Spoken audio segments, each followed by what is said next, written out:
Ana Park, Nay, Cavite.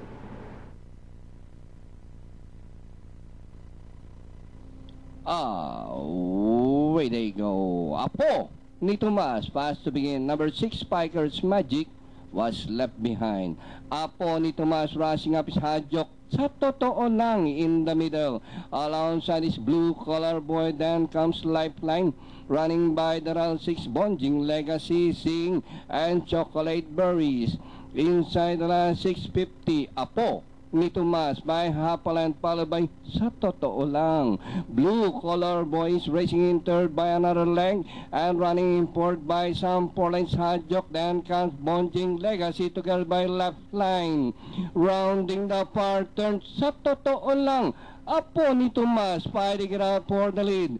Blue collar boys racing in third by some 2 lengths. Then here comes Bonjing Legacy and Lifeline as they race the last 400 and going to the final corner.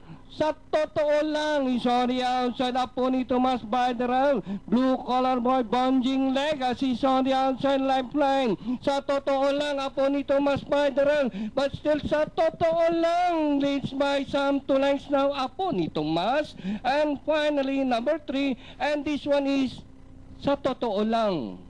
Apo ni Tomas, Lifeline, Bonjing Legacy, Chocolate Berries, Blue collar boy Sing, and Hadjok. Natira sa take-off, 26, 26, 26 and a half, 118.6, 1,200 meters and distance. Babalik po ako para sa official dividend. So, ang win, 3-1 of forecast, 130 pesos, 50 centavos. 317 trifecta, 100 piso sarado. 3174 quartet, 1,853.40. 3174 and 8 pentapecta, 9,240 centavos. Double na 7-3, 36 pesos. Congratulations to the winning connections of the winning entry number